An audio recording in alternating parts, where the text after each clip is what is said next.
seasons of people loving her, which I haven't always been a fan of her, but this season I really became a fan of her. And I don't like how the vibe just really changed with her when it comes to fans.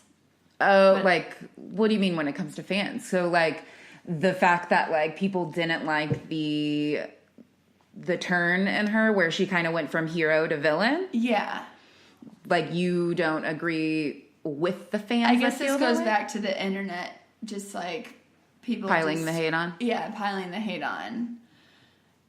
Which, I mean, she has done a terrible thing. But I would argue that, like, the turn in her, and we talked about this kind of when discussing the last episode, but, like, she's been a conqueror for some time. For sure. And we just empathize more with her than we did with the people that she was burning before. Right. You know? Like, because they were all evil. And, like, we'll get to Tyrion's, speech on it later. Yeah. But, like, I think that was definitely there to sort of reinforce some of those things. Like, we were cheering for her before, and it was because these people were evil. But to answer your question, like, am I not with her now? No, I haven't been with her for a long time. Same. So that's for sure. So that changed for me happened a long time ago. I guess it just has left like a bad taste in my mouth. How many people have like turned against her, and it's just like, why now are you getting so up in arms? I mean, I about still it? think she's an amazing character. Oh yeah, like amazing. I fucking love Cersei's character. Like, I think they're But Cersei has always been the villain, right. And I've always loved her. Oh, same. And I love the fact, and like I knew this was going to happen, for lack of better words. Like, that's where I could see everything going, right? Yeah. So, like, and I was anticipating it, and I was looking forward to seeing that, too. Yes. So, like, I liked her as her, like, conquering hero, and I definitely liked the turn into it, like, where, again, I don't want to spend too much time saying it, like, could we have used a little more episodes maybe to ease into that? Course. Like, sure. But I definitely still enjoyed the turn and her kind of carrying forth with this, like, we're going to take over the world now. I just wish people would talk about that more. And appreciate the arc. Yeah. And also, like, appreciate how everything she's done, while it has been, like, very benevolent, it's also been self-serving. You know what I mean? Like, she she's needed got one ships. purpose. She didn't come to Astapor to free people. That just was like a, two birds. Same thing with going up north to help with the dead. Like, Right. Oh, for sure. She needed support. Like, this is how she was going to get it. Exactly. Well, like She even Tyrion says as much. said, she came from nothing and acquired all this stuff in a really short amount of time. She just conquered, basically.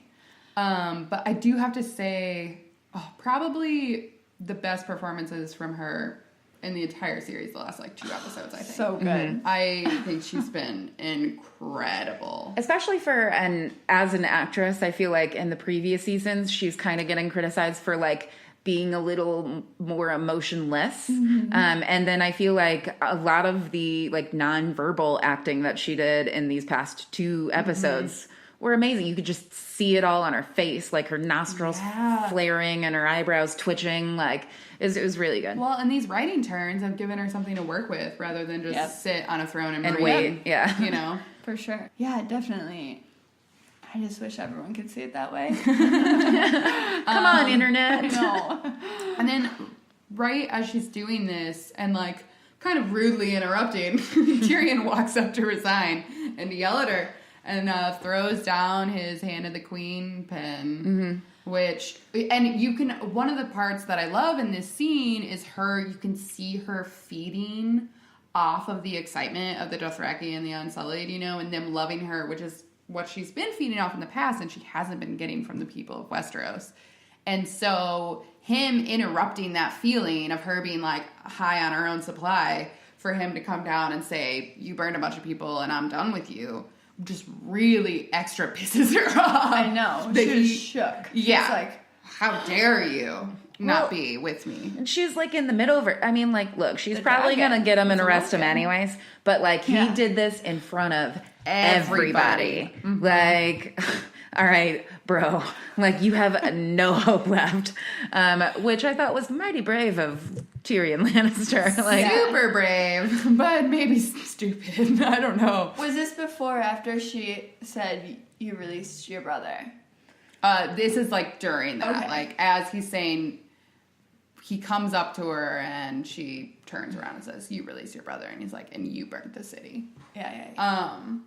And then we have Arya sneaking up on Jon, which kind of freaks him out a little bit. It freaked me out. I was like, Yeah. ah. Where'd you come from? He really doesn't like quite, even though she killed the Night King, I think he still doesn't really understand because he hasn't seen her in action and like how deadly she is. And he hasn't seen her do any of this like faceless magic. So yeah, he's just like, ooh. And Arya kind of starts to plant the seed of like, hey, your queen is a problem. Mm-hmm.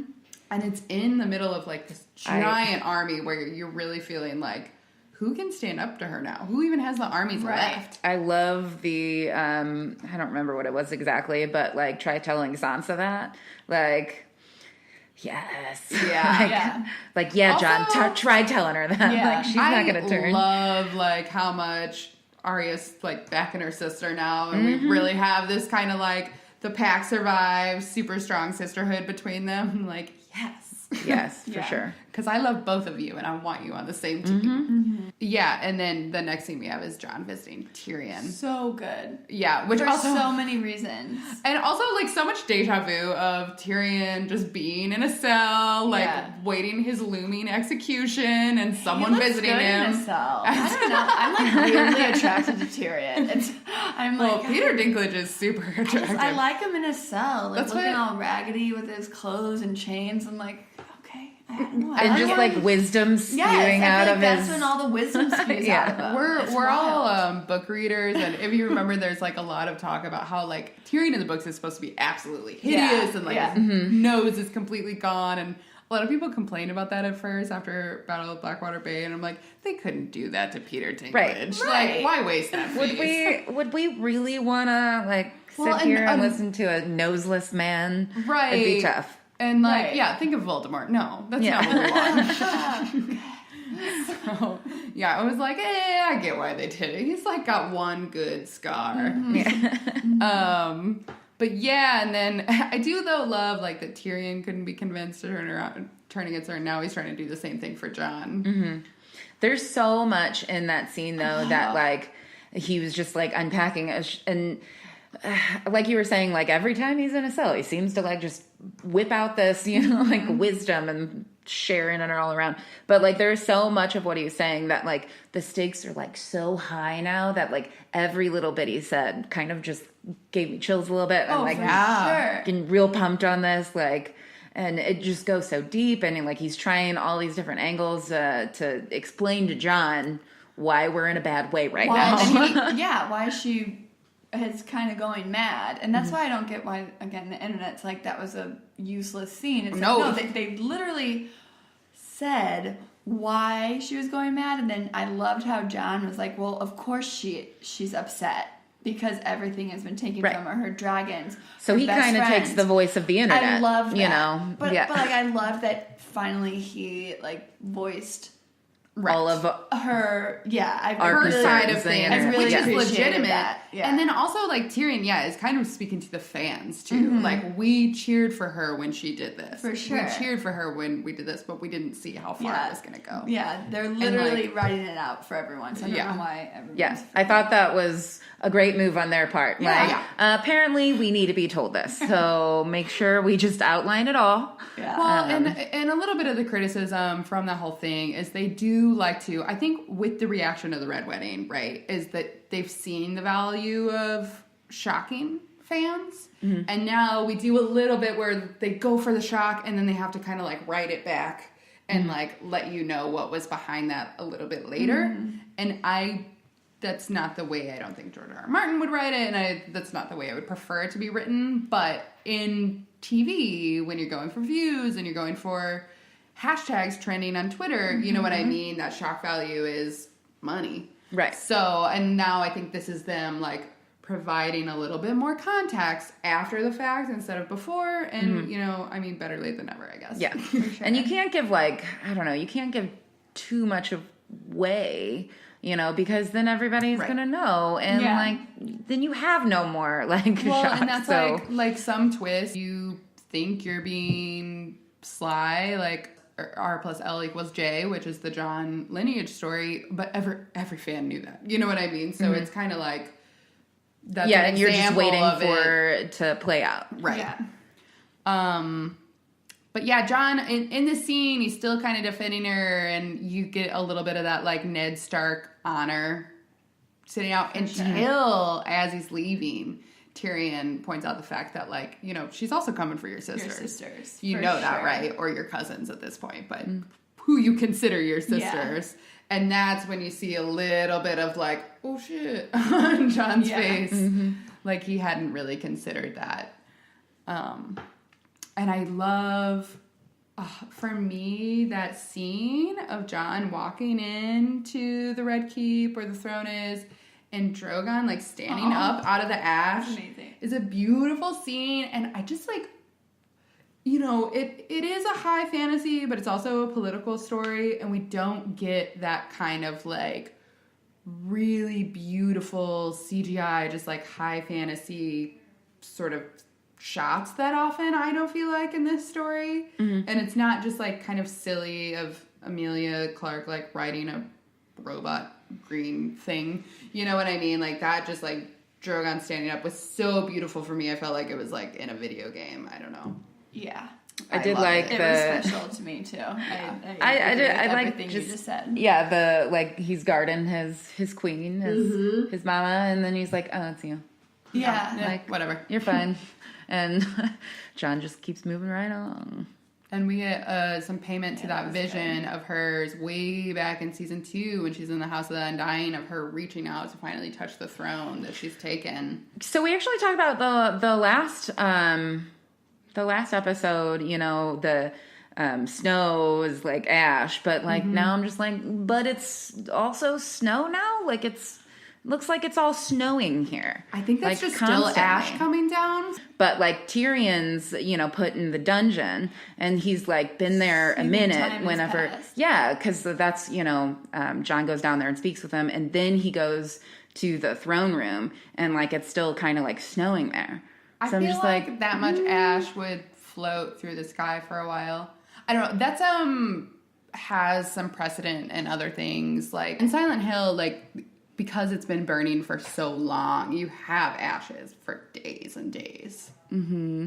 Yeah, I don't think it's snow just because the weather's changing later in the episode. North. But either way, it is very ominous. And then, you know, John comes in to confront her, and I love this, like, because we're really seeing how manipulative she can be, especially when we're not, like, you know, rooting for her. She's so used to having had, like, Jorah and all these people who, like, truly believe in her at her side.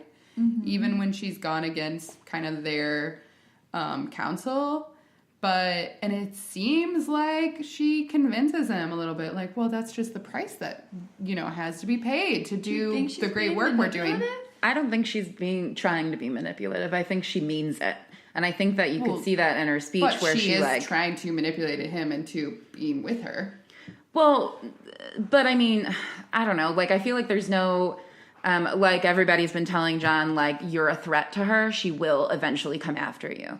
But I think in that moment, like, she wants him to be with her. So I don't think she's trying to, like, what she's trying to gain there is like a partner. So I don't think that there's any like specific moves, because she's always been alone and she wants somebody there to like rule with her. So like, I don't think it's like, when we say manipulative, I feel like it would be done in like some sort of like deceitful kind of like trickery way.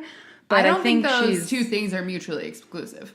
I think that she loves him, and she also is trying to convince him to go against his own morals and like be on her side. Yeah. I mean, that is manipulation. Well, but I mean, like, I don't know, like, she doesn't see it that way. So I think that she sees it that way. Yeah, a lot of people who manipulate don't see it that way. Like, that's, you know what I mean? Like, that's not usually a conscious thing. There's very few people who consciously. But she, like, I think this is a moot point though. For what's happening. Well, yeah, she fucking loves him. She wants to be with him, and she tells him so. Like, I don't know, like that. I thought that was a really good scene out of Dany too, because for the like, you know, her entire time, you know, like being lonely and like not having, like, she couldn't get there with Jorah. You know, she couldn't do that with fucks his name back in the Second Sons. Dario